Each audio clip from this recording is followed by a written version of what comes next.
না আমাদের যাত্রীরা যেন আগের মতো চলতে পারে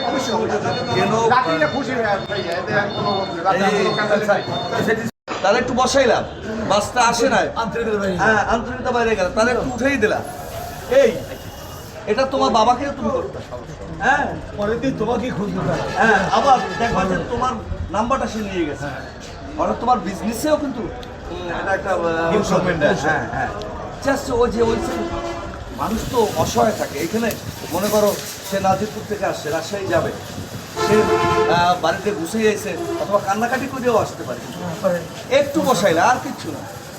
অতিরিক্ত হলে এক কাপ চা অফার করা, এক কাপ চা এখন 5 টাকা, সেটা থাকে, সেটা হ্যাঁ এইটা একটু বয়স্কদের সিনিয়র সিটিজেনদের একটু সহায়তা করবা।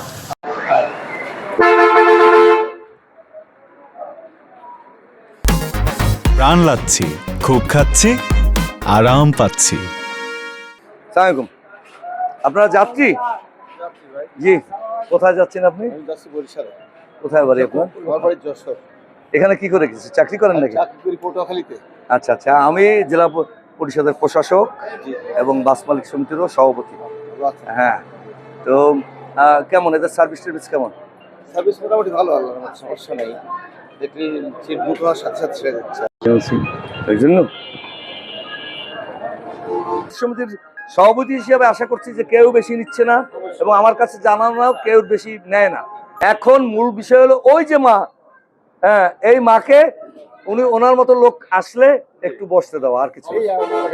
শোনেন, আপনারা এই যারা আছে তাদেরকে সবাইকে বলবেন, এই যে আমার শেখ, আমার মধ্যু, এরাও আছে, এই আমি আমার বাপের জন্য কি করি, আমার মায়ের জন্য কি করি, এইটু যদি আমার মাথায় থাকে, একজন সিনিয়র সিটিজেন 60-60-এর মতো, একটু বসতে দেওয়া, একটু যদি পারি একটা 5 টাকার একটা চা অফার করা, অধিকাংশই খায় না, তাহলে ওই লোকটা একটু খুশি হয়। আর হ্যাঁ, বান্ডারি থেকে 750, এখান থেকে 650, অর্থাৎ এখান থেকে যে উঠবেন 650 বেশি কেউ দিচ্ছেন কিনা এটা আমরা বুঝতে চেয়েছি। ধন্যবাদ। জি, এবার গাড়ি চালাও। Thank you. জেলা প্রশাসনের সাথে বিভিন্ন সময় আমরা আলোচনা করেছি, বাস মালিক সমিতি, এই জেলা পরিষদের পক্ষ থেকে আমরা এবং বিএনপির পক্ষ থেকে আমরা সরকারের যে নীতিগুলো সেটা বাস্তবায়নও আমরা এই মালিক সমিতি চাই। যেমন আমরা চাচ্ছি সেটাই হয়েছে ইনশাল্লাহ এখন পর্যন্ত। পূর্বের যে ভাড়া ছিল, অর্থাৎ ঈদের পূর্বে যে ভাড়া নির্ধারণ ছিল, যেমন ঢাকা এখান থেকে গুলিস্তান 650 টাকা,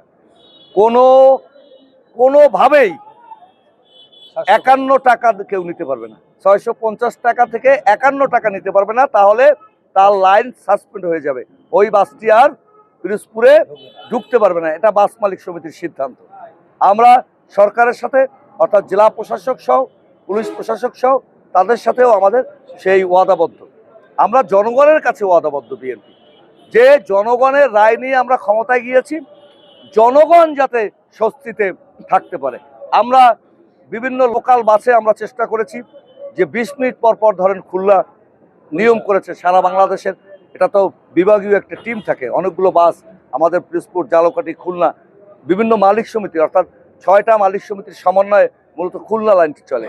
বরিশালও তাই। আমরা সবাই সিদ্ধান্ত নিয়েছি, সবাই রাজনৈতিক সচেতন এবং আমাদের মনা, যে কোনোভাবে 20 মিনিটের ঊর্ধ্বে 21 মিনিট হতে পারবে না, সেখানে তার যাত্রী হোক অথবা না হোক।